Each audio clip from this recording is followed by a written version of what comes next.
Alright, and now I'm leaving Hotel Villa Luisa in Sachica, Colombia, headed to Tunja, Colombia today. Alright, here we go.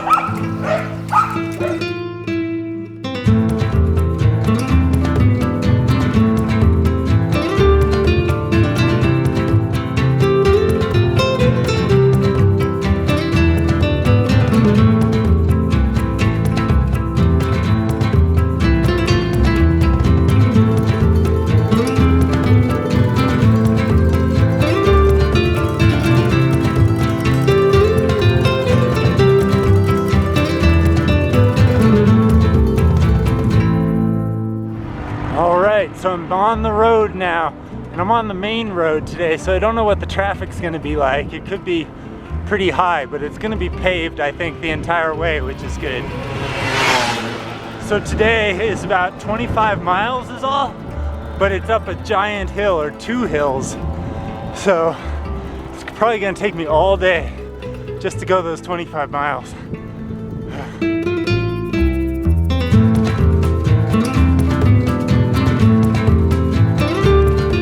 It looks like there's another police or military checkpoint up here.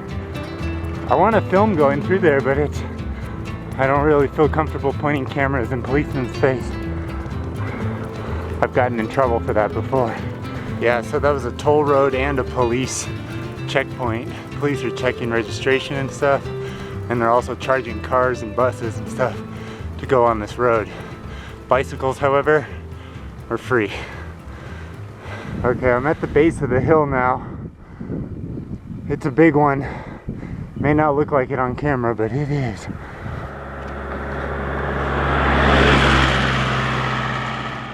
So I'm only about a mile up the road right now, and I think I can already see the top of the first pass, which is a good sign.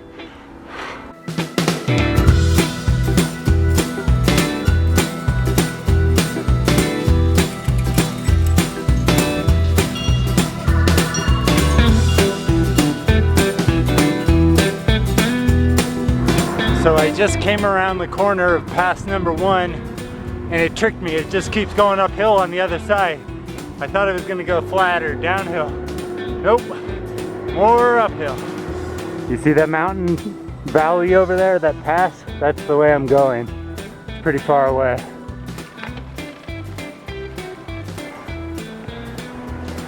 I've been climbing up this hill for 4 miles now, about 6 kilometers. Getting pretty high up there. There's another pass straight ahead. Will that be the top? I don't think so. 1 kilometer. Going down another pass. It is super windy right now. Wow.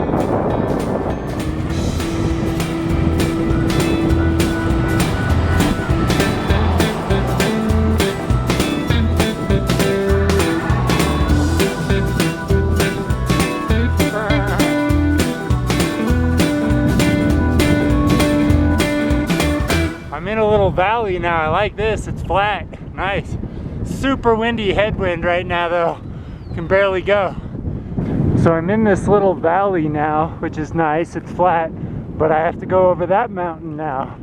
That one you see in the distance there. It's really beautiful. It's really cold right now.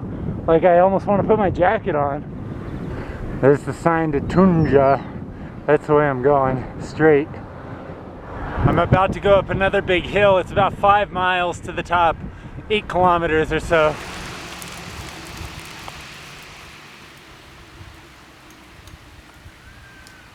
This is the direction I've come from, across that valley, over that mountain, and down that valley on the other side. Where is the top of this freaking hill? It's weird too, the sun comes out, I get hot, then it starts to rain and then wind blow and I'm freezing, and then the sun comes out again.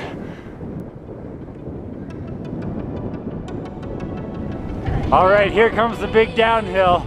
I'm feeling a lot better now.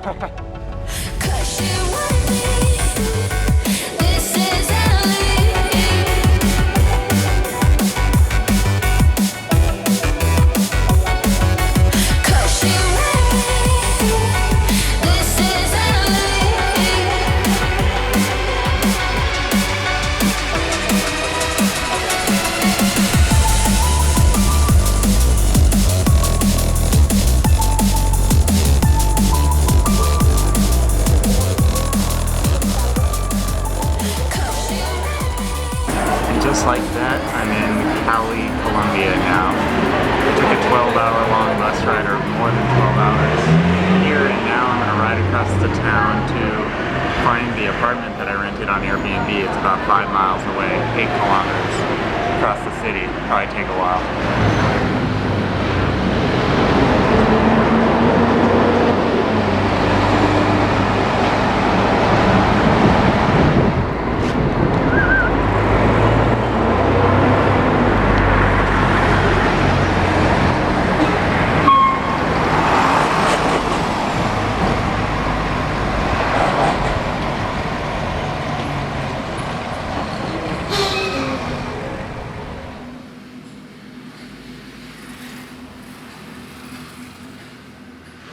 So I just made it to my apartment, my Airbnb apartment here in Cali, Colombia. Let me give you a quick tour.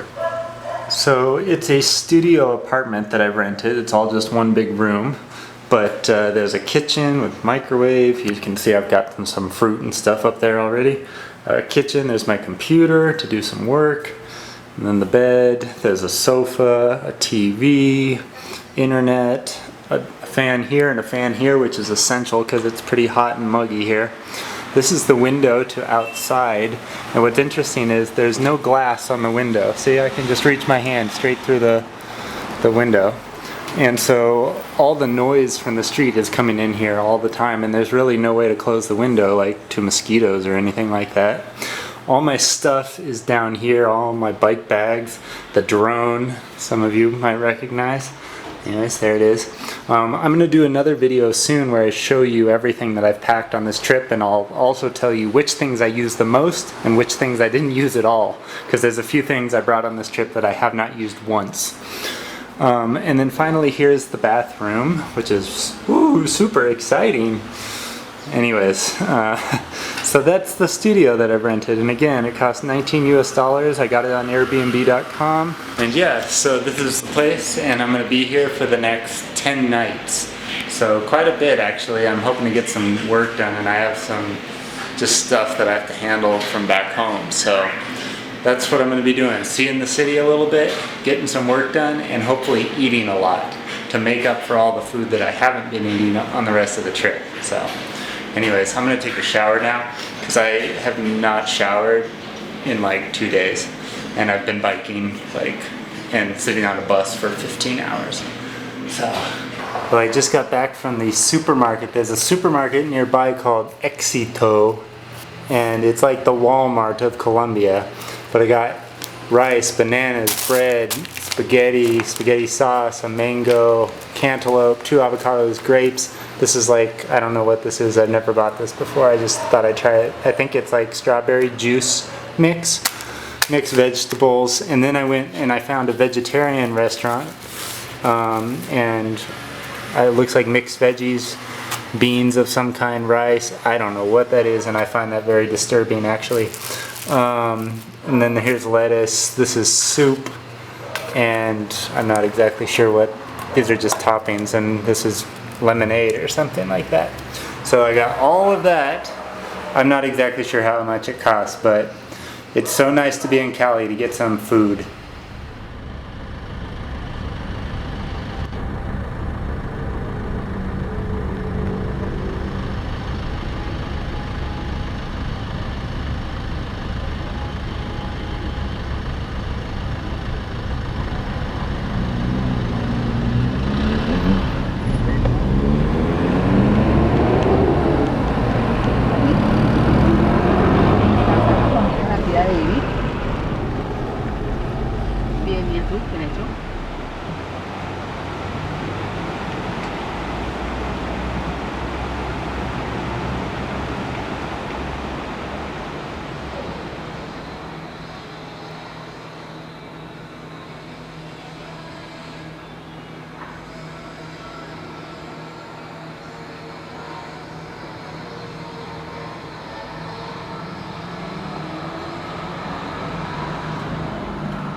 Hello and greetings from Cali, Colombia.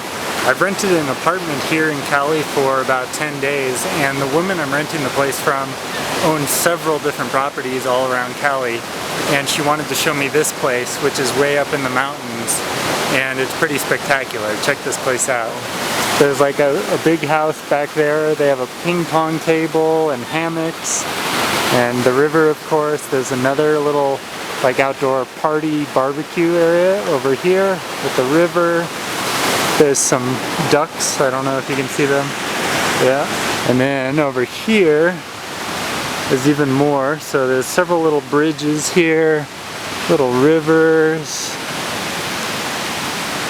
There's some chickens over there.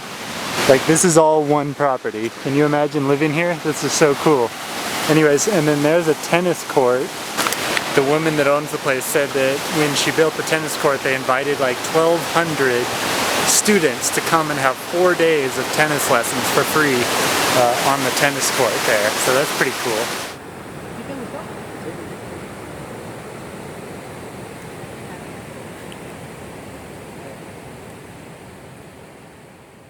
So it's about 4 p.m. and I'm leaving my apartment that I've been in here in Cali, Colombia for the last 10 days.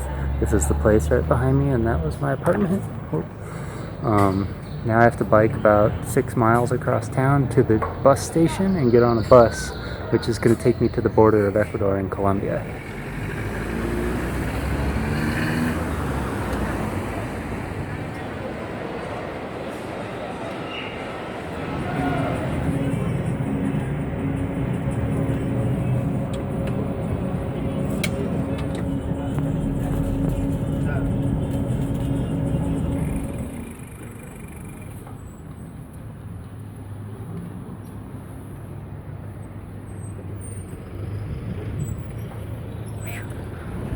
So I'm on the final stretch of road now, leaving Ipiales, Colombia. I'm about to cross the border into Ecuador, back into Ecuador. So I've been in Colombia for over a month, and it was great, really liked it. I'd like to come back. Oh, I'm so tired right now though. Alright, I'm gonna put the camera away as I go through the border. So, I'll see you in Ecuador.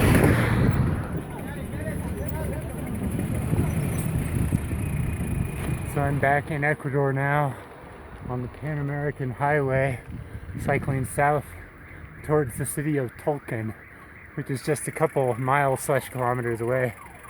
But first there's a little uphill here. Once I get to Tulcan, I gotta decide what I'm gonna do. My original plan was to stay in Tulcan tonight and just rest. Take the bus to Quito tomorrow, but I could jump on a bus right now, get back to Quito in about 4 or 5 hours, and then be in my apartment in Quito by tonight, if the woman that I'm renting the place from will let me do that. So I need to message her, see what she says. If she says I can check in tonight, then I'll probably do that.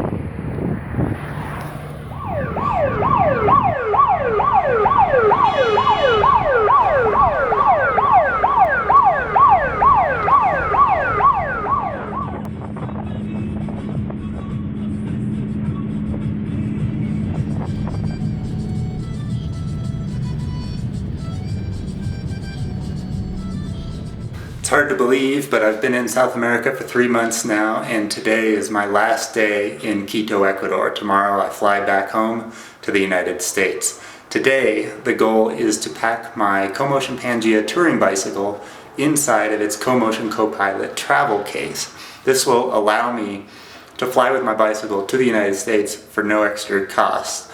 As long as it fits inside that suitcase and weighs under, I think, 50 pounds, I'm good to go. So today, the one and only thing I have planned is to pack my bike and the rest of my things for the flight home.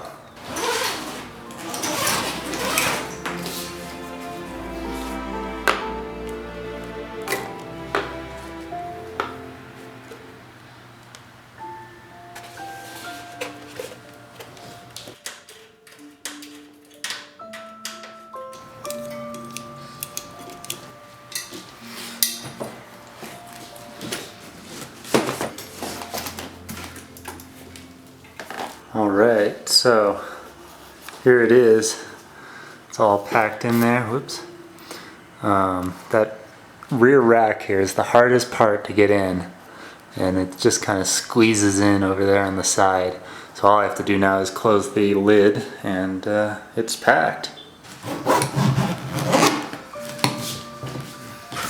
Oh yeah, I got this, Oh yeah. Just buckle these up.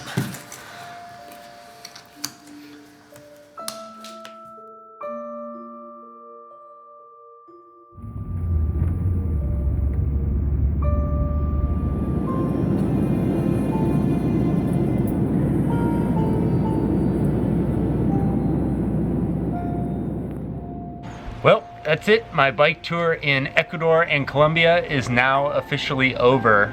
I spent about 3 months in those two countries, and I really had a great experience overall. I did not do as much cycling as I wanted to because I wasn't feeling well for basically a majority of the tour. And that's my own fault. I don't know why I was so fatigued and dizzy the whole time, but like I said, I've been recovering from cancer, so maybe it has something to do with that, or the medications I'm taking, or the heat and humidity that I experienced potentially in both Ecuador and Colombia. I'll talk about that in just a moment. But overall, the trip was really, really great, and I would go back to both of those countries no problem, like tomorrow if I was given the opportunity. I really, really enjoyed both places. I think the best thing about both Ecuador and Colombia was the people. I mentioned in another video that I had spent about 5 or 6 months traveling around Peru in South America several years ago, I think back in 2011 or 2012. And I liked Peru from like a visual standpoint. It's a very interesting place to go, but I did not really enjoy my interactions with the people there. And the main reason for that was because I felt like a lot of the people, not all the people of course, but a lot of the people were just constantly coming up to me and asking me to buy something, or when I was buying something, they'd, you know, try to charge me twice the price of what they'd charge the locals, and so you're constantly having to haggle, and taxis honk at you every time they drive by, trying to get you to, you know, jump in and get a ride. And after 6 months of that, it just got really, really old, and I couldn't wait to get out of Peru. So I was afraid that booking this trip to Ecuador and Colombia, that I was going to have the exact same experience that I had in Peru, that the people were going to annoy the heck out of me, but the landscapes and that sort of thing was going to be spectacular.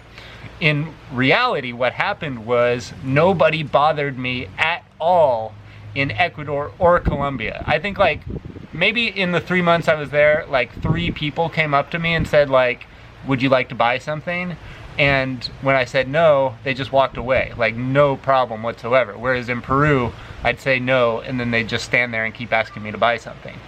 So I don't know why that is. Like, I don't know if it's because they're different countries and they have like different social viewpoints on tourism or something like that, or, you know, in Peru they're just more desperate to make the money or something. I'm not sure.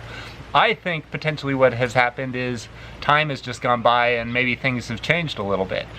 Maybe it's not just the fact that Ecuador is different than Peru. I don't know. Maybe it is.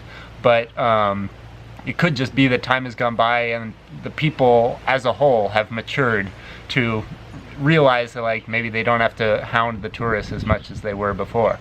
I don't know. But it was interesting regardless. So yeah, like I had no bad experiences with even a single person on this entire 3-month trip. I can't think of one thing that went wrong from a people perspective, which is pretty stellar if you ask me. So yeah, I think the people were the best thing about this trip. I do not speak Spanish, or I like know like 12 words or whatever, and I found that to be enough to get by for the entire 3 months that I was there. Obviously, I would have liked to have learned more. I didn't learn as much Spanish as I was hoping to. When I was stopped and in a place for a while, like I stayed for 3 weeks in Baños, Ecuador, and while I was there, like every single day I was studying Spanish for like 2 hours a day. And during that time, I really noticed that like my Spanish skills were going up.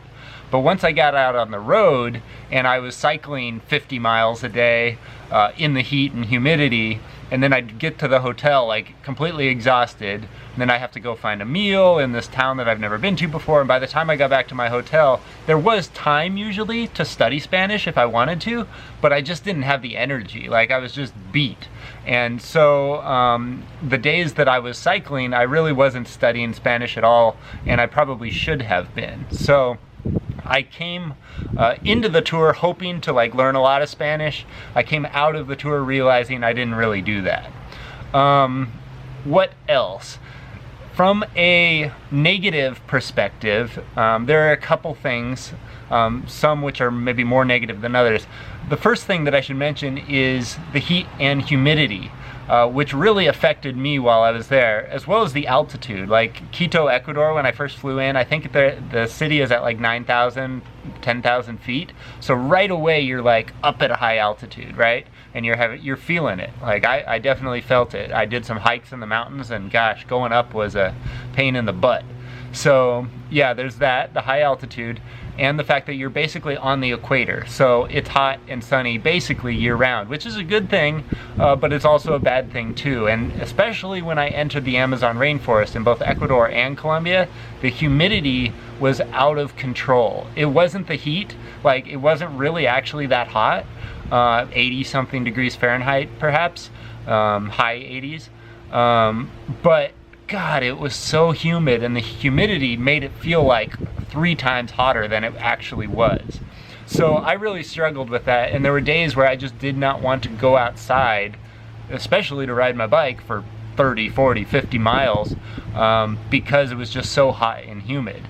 And there were a couple days when I was on the bike where I thought, holy crap, like if I don't get myself like under some water, you know, dunk it on my head in the next couple seconds, there's a very real possibility that I could pass out. It was that hot. So yeah, a little dangerous actually, I think at times, but if you go there yourself, make sure you stay hydrated.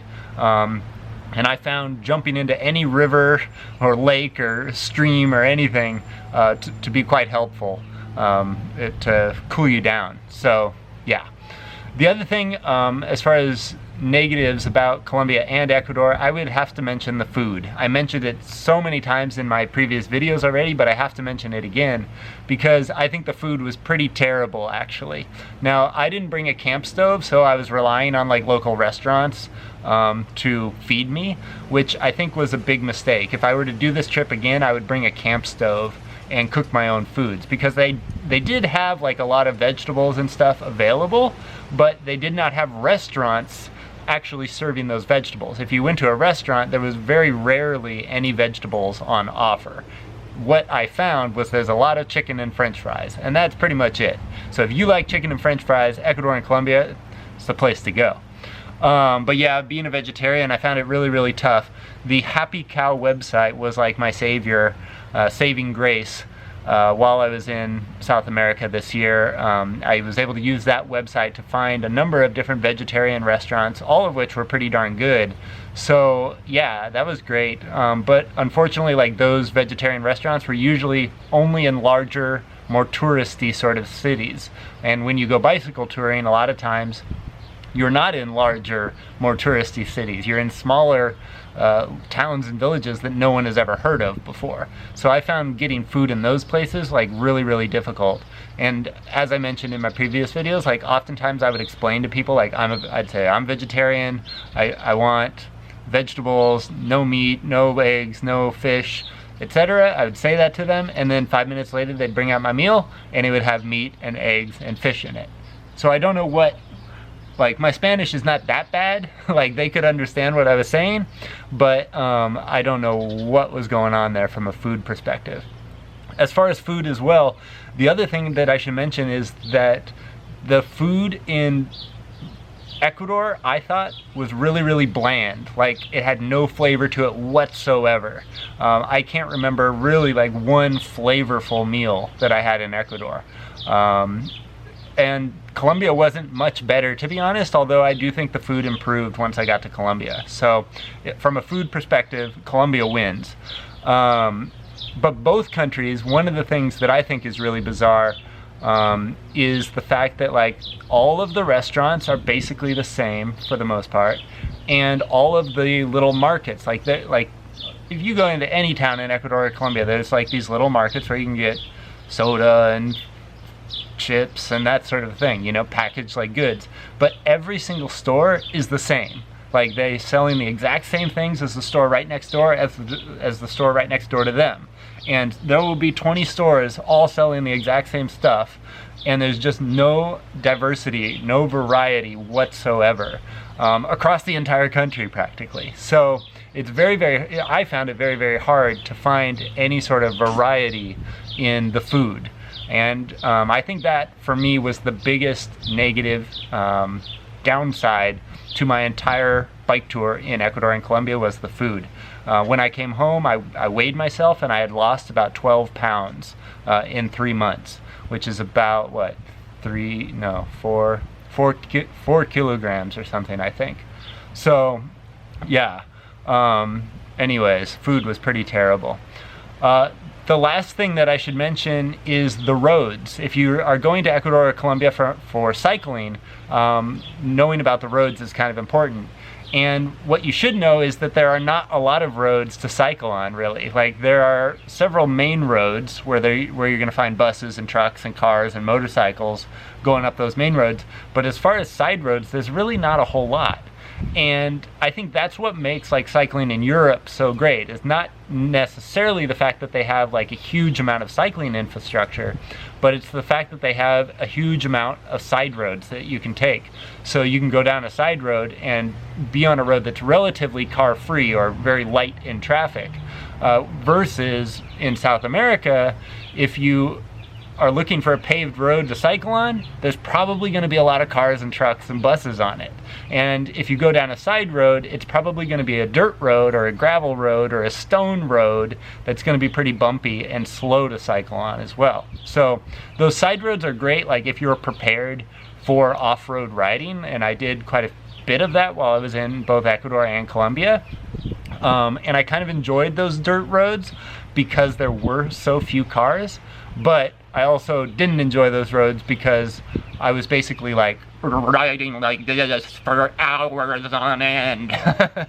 You know, so yeah, that's all that I should say. But yeah, like the road going into Ecuador or Colombia, there's two basic roads that you can take, like the Pan American Highway or this road through the Amazon rainforest. And I decided to take the road through the Amazon rainforest because I thought it would be less traffic. And it was. There were, I think, far fewer cars on that road, but there were still quite a few trucks and buses and that sort of a thing. So I think you just have to keep that in mind if you're planning a bike tour pretty much anywhere in South America, is the fact that you are probably going to be dealing with cars and trucks and buses on those main roads. And if you want to get away from that, you got to be prepared for riding on dirt, gravel, and stone roads. It's going to be away from the traffic, but the ride's going to be a lot slower and bumpier. So overall, the trip was fantastic, and if I were given the opportunity to go back to either country at any point in the future, I totally would. Like I said, I had a great overall experience. If I had to recommend one country over the other, however, I would definitely say go to Colombia. The place has so much more flavor, I think, than Ecuador. No offense, Ecuador.